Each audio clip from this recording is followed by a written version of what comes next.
देख रहे हैं, संभाल रहे हैं, तो उस बारे में कुछ चर्चा करेंगे।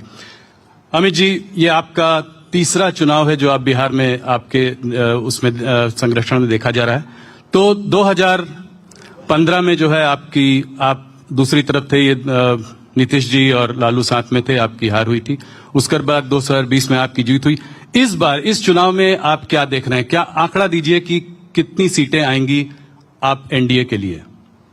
देखिए, आंकड़ा देना तो बहुत दिक्कत होती है, परंतु मैं आपके चैनल के माध्यम से देश भर के दर्शकों को इतना जरूर बताना चाहता हूं कि इस बार हम 2/3 बहुमत से ज्यादा सीटें जीतकर बिहार में सरकार बनाएंगे। मैं जब 2/3 बहुमत कह रहा हूं तब हम एनडीए की बात कर रहे हैं। एनडीए का गठबंधन 2/3 बहुमत से ज्यादा सीटें जीतकर मोदी जी और नीतीश जी के नेतृत्व में यहां सरकार बनाएगा। और मैं सारे देश के दर्शकों को ये भी बताने जा रहा हूं कि मैं जितना घूमा हूं बिहार में अभी, मैं स्पष्ट रूप से देख रहा हूं कि एक वेव एनडीए के पक्ष में है और हमारी सीटों के मार्जिन में भी अप्रत्याशित बढ़ोतरी इस बार होने वाली है। ये क्या वेव देख रहे हैं? किस चीज की वेव है ये? इतने सालों से नीतीश जी की सरकार यहां पे है, तो ये तो प्रो इनकम्बेंसी वाली बात हो गई। देखिए, सरकार कैसी चलती है इसके पर सरकार कितनी लंबी है चुनावी संभावनाओं को प्रभावित करता है। अगर आप सरकार अच्छे से चलाते हो तो स्ट्रेंथ और बढ़ती जाती है। मैं निश्चित रूप से कहना चाहता हूं कि ये 11 साल में जो डबल इंजन की सरकार चली और उसके पहले नीतीश कुमार जी और भाजपा सरकार चली, इसने बिहार के अंदर ढेर सारे परिवर्तन करे हैं जी। मैं सिर्फ 11 साल की बात करता हूं। लगभग बिहार में ही इस 11 साल में 8,52,00,000 गरीबों को प्रति माह प्रति व्यक्ति मुफ्त अनाज 5 किलो मिलता है। लगभग 87 लाख किसानों को सालाना 6,000 रुपया प्रधानमंत्री किसान योजना का मिलता है।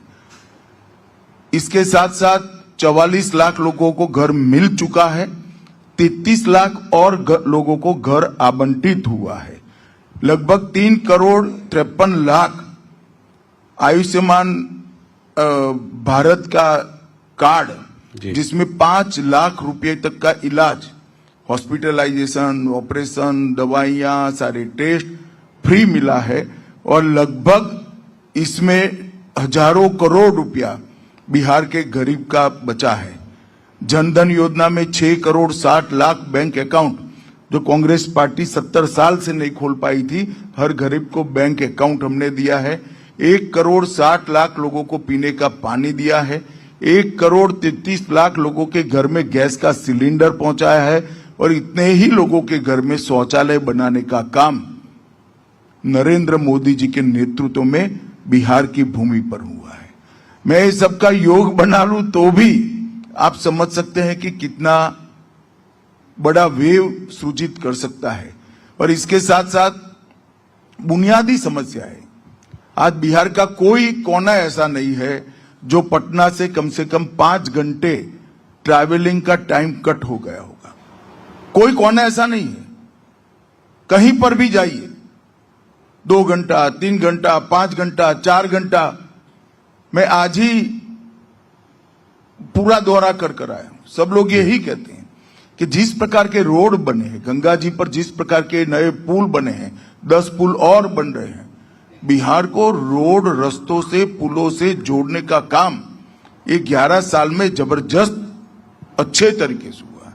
बिहार 2 एम्स मिले हैं, एक दरभंगा में मिला, दूसरा पटने में है। 2 नए एयरपोर्ट मिले, दरभंगा हो चुका है, पूर्णिया होने जा रहा है, पटना में एक और नया एयरपोर्ट बन रहा है। तो बिहार को एक प्रकार से विकास के रास्ते पर, पटरी पर चढ़ाने का काम नरेंद्र मोदी जी और नीतीश कुमार जी के नेतृत्व में हुआ है। और नीतीश बाबू ने 11 साल के अंदर बिहार को पूर्णतया जंगल राज से मुक्ति दिलाने का काम किया।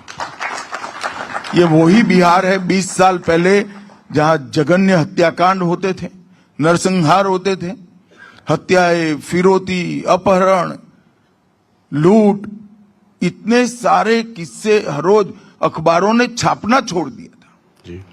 जब तक 5-6 लोगों का हत्या नहीं होता था अखबार छापता ही नहीं था, वरना रोज वही छापना पड़ता। इस प्रकार का माहौल बिहार में कर रखा था। इससे पूरी मुक्ति मिली है।